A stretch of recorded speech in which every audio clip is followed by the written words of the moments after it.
എവിടെയായിരുന്നു ഇതുവരെ? ഇത്തിരി ചൂടുവെള്ളത്തിന് വേണ്ടി എത്ര നേരമായി അന്വേഷിക്കണു? ചൂടുവെള്ളല്ലേ ഫ്ലാസ്കിലിരിക്കണത്? ഇച്ചിരി അങ്ങെടുത്ത് കുടിച്ചാലെന്താ? ദേ കഴിക്കാനുള്ള ഗുളിക ഇവിടെ ഇരിപ്പുണ്ട്. പിന്നെ ആരും അറിയാതെ കഴിക്കുന്ന ലഡു ഇതിനകത്തുണ്ട്. പിന്നെ എന്താ വേണ്ടത്? മനുഷ്യനൊന്നും അങ്ങോട്ടും ഇങ്ങോട്ടും തിരിയാൻ പാടില്ലെന്ന് വെച്ചാ വലിയ കഷ്ടം തന്നെയാ. എനിക്ക് ഡൽഹിയിലേക്ക് ഒരു എസ്റ്റിഡി വിളിക്കണം. എന്തിനാ? അച്ഛനെയും അമ്മയും വരുത്താനോ? ഇല്ല, വരില്ല. സ്വന്തം മോളെ പോലും കാണാൻ വരുന്നില്ല. പിന്നില്ലേ മുത്തച്ഛന്. ബിസിനസ് വലിയ തിരക്കാത്രേ. ഇങ്ങനെയുണ്ടോ ഒരു തിരക്ക്? കുട്ടിക്ക് ഇതെന്താ പറ്റിയേ? ഏതോ ബാധ കയറിയ ലക്ഷണമുണ്ട്.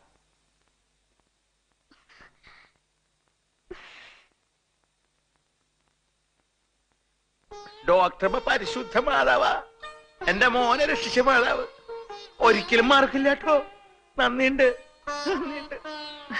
എന്റെ കടമയല്ലേ ഞാൻ ചെയ്തത്, എന്റെ ഡ്യൂട്ടി. അതിന് ഇത്രയേറെ നന്ദി പറയേണ്ട കാര്യമുണ്ടോ? അതിരിക്കട്ടെ, പോലീസുകാര് കാർലോസിനെ ഉപദ്രവിച്ചോ? ഉപദ്രവിച്ചില്ല എന്ന് പറയാൻ പറ്റില്ല, നമ്മുടെ പോലീസല്ലേ. അതൊന്നും സാരില്ല, എന്റെ മോൻ രക്ഷപ്പെട്ടൂലോ. മോന്റെ കാര്യത്തില് ഇനി ഒന്നുകൊണ്ട് പേടിക്കേണ്ടതില്ല. കാർലോസ് സമാധാനായിട്ട് പോയിക്കോളൂ. ഇനി മുതൽ ഡോക്ടറമ്മയാണ് ചികിത്സിക്കാൻ പോണെന്ന് കേട്ടപ്പോ സന്തോഷായി.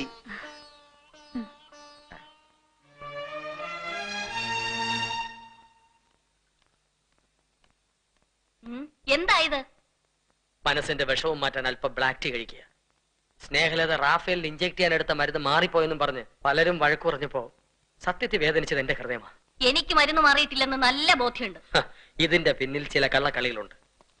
റാഫേലിനെ വകവരുത്താനുള്ള കൊലപാതക ശ്രമമായിരുന്നത്, അല്ലാതെ മരുന്ന് മാറി കുത്തിവെച്ചൊന്നുമല്ല. ആവശ്യമില്ലാത്ത കാര്യങ്ങൾ വിളിച്ചു പറഞ്ഞുള്ള ജോലി കളയല്ലേ. ആര് പറഞ്ഞ ആവശ്യമില്ലാത്താണെന്ന്? ഈ വർമ്മ സാർ ഡോക്ടർ സുബ്ബലക്ഷ്മിയെ കല്യാണം കഴിക്കുന്നതിന് മുമ്പുള്ള കഥകള് നാട്ടിൽ പാട്ടാണ്.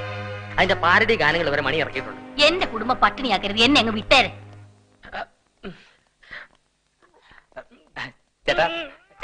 പ്രവേശനമില്ല. സത്യം പറയട്ടാ, ചേട്ടൻ വേദനിക്കുന്ന ഒരു ആത്മാവല്ലേ. ചേട്ടന് വിഷമങ്ങളുണ്ട്, എനിക്ക് വിഷമങ്ങളുണ്ട്. വിഷമങ്ങളൊക്കെ തീർക്കാൻ ഈ ലോകത്ത് ഒരൊറ്റ ഔഷധമേ ഉള്ളൂ. സാധനം ഉണ്ടോ? സാധനം നമുക്ക് ബാറിൽ ചെന്ന് കഴിക്കാം. അവിടെ ആവുമ്പോ തീരുമ്പോ അടിച്ചോണ്ടിരിക്കാൻ. ഡ്യൂട്ടി സമയത്ത് ഞാൻ മദ്യപിക്കാറില്ല, പിന്നെ ഒരിക്കലാകാം എന്ന് പറയാൻ എനിക്ക് പറ്റില്ല. ഞാൻ മുങ്ങി വരാൻ പൊക്കോ.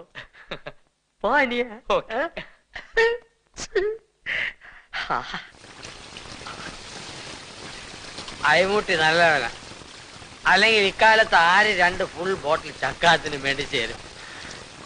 എന്റെ എല്ലാ രഹസ്യങ്ങളും ഞാൻ അവനോടും പറഞ്ഞു, അവന്റേതെല്ലാം എന്നോടും പറഞ്ഞു.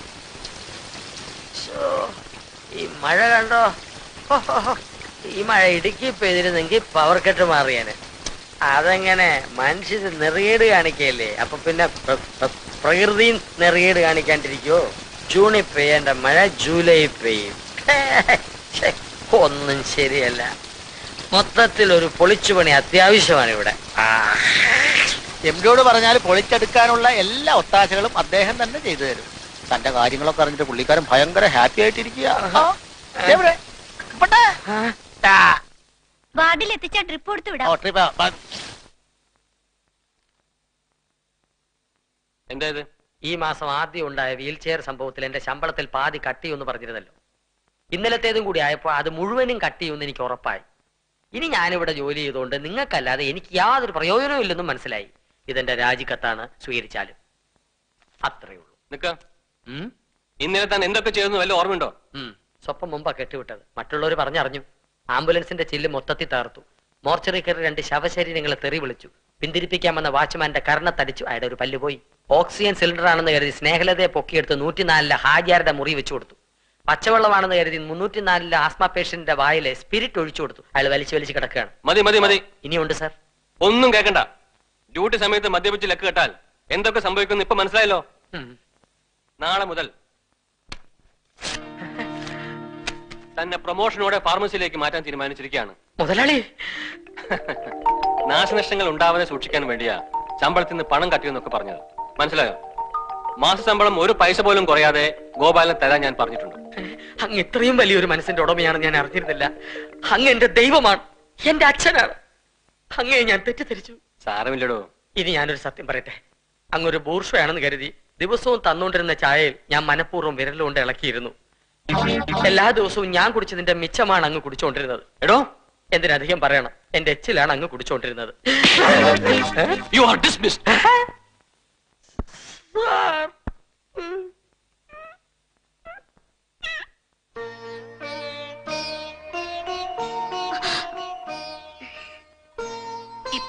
ത്രോട്ടിന് പെയിൻ ഒന്നും ഇല്ലല്ലോ? ഇല്ല. Very good. നീ എന്താ ഇവിടെ നിൽക്കുന്നേ? വെറുതെ. കാണണമെങ്കിൽ പോയി കണ്ടോളൂ.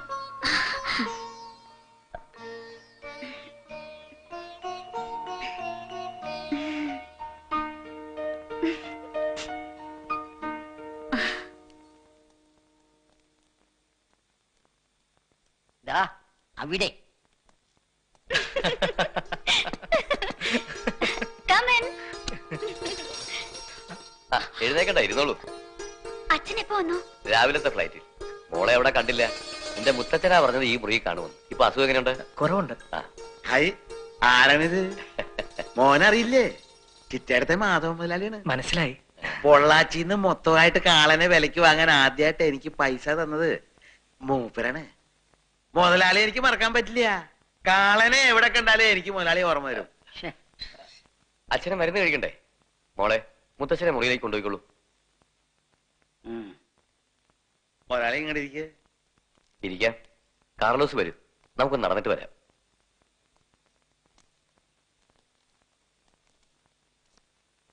വരൂ.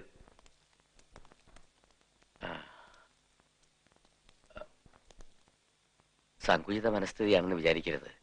കാലത്തിനനുസരിച്ചുള്ള മാറ്റമൊക്കെ എനിക്ക് മനസ്സിലാവും. പക്ഷെ ഒരു അച്ഛനെന്ന നിലയിൽ എന്റെ മകളുടെ ഭാവി നോക്കേണ്ടത് എന്റെ കടമയാണ്. റാഫേലിന്റെ പ്രായം അറിയാലോ. ഈ പ്രായത്തിലുള്ള ആൺകുട്ടികൾക്ക് പെൺകുട്ടികളോട് താല്പര്യം തോന്നുന്നത് സാധാരണമാണ്. കാർലോസ് റാഫേലിനെ ഒന്ന് പറഞ്ഞു മനസ്സിലാക്കണം. മാറാരോഗിയായ നിങ്ങളുടെ മുന്നിൽ നിന്ന് എന്റെ മോളെ ഒന്ന് രക്ഷപ്പെടുത്തി തരണം. മുതലാളി എന്താ പറഞ്ഞ? ഇതെന്റെ ഒരു അപേക്ഷയായിട്ട് കണക്കാക്കിയാൽ മതി.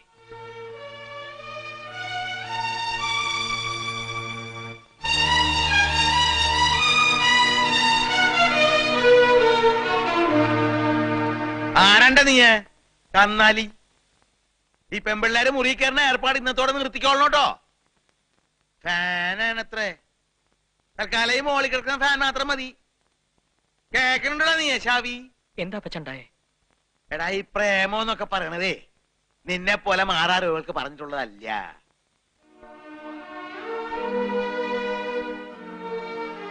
അതെ അതെ, മുതലാളി പറഞ്ഞു കേട്ടോ. അതിനിപ്പോ നിന്റെ മുഖം എന്തുകൊണ്ടാ പാടണേ? എടാ, നിനക്ക് ആ പെണ്ണിനെ ഇഷ്ടമാണെങ്കിൽ അപ്പച്ചൻ പൊക്കി എടുത്തിട്ടൊന്ന് കെട്ടിച്ചു തരൂലേ? വിഷമിക്കണ്ട കേട്ടോ, കിടന്നു. എന്നോടൊന്നും ചോദിക്കരുത്, എനിക്കൊന്നും അറിഞ്ഞൂടാ. കള്ളം. കഥകൾ മുഴുവൻ അറിയാവുന്നത് മുത്തശ്ശിക്ക് മാത്രമാണ്. പക്ഷെ ആ കഥകളിൽ മുത്തശ്ശിക്ക് ഇതുവരെ മനസ്സിലാക്കാൻ കഴിയാത്ത ചില നിഗൂഢ സത്യങ്ങളുണ്ട്.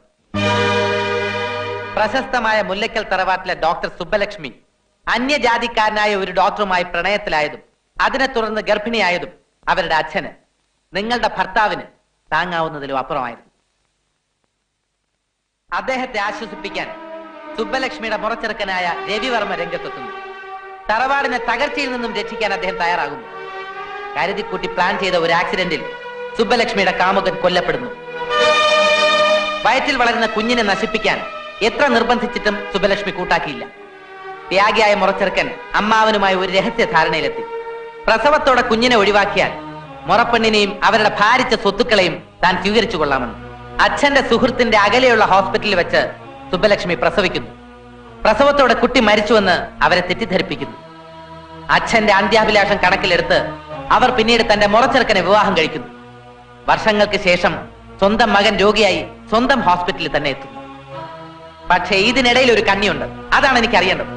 സുബ്ബലക്ഷ്മി പ്രസവിച്ച കുഞ്ഞ് എങ്ങനെ കാർലോസിന്റെ കയ്യിലെത്തി? അത് മുത്തശ്ശിക്കറിയാം. ഇതെല്ലാം ഞാൻ ചോദിക്കുന്നത് വരാനിരിക്കുന്ന ഒരു വലിയ ദുരന്തം ഒഴിവാക്കാൻ വേണ്ടിയാണ്. അന്ന് മരുന്ന് മാറി റാഫേൽ മരിക്കാൻ പോയ സംഭവമൊക്കെ മുത്തശ്ശിക്ക് അറിയാമല്ലോ. അതുകൊണ്ട് റാഫേലിന്റെ രക്ഷയെ കരുതിയെങ്കിലും എല്ലാം മുത്തശ്ശി എന്നോട് തുറന്നു പറയണം.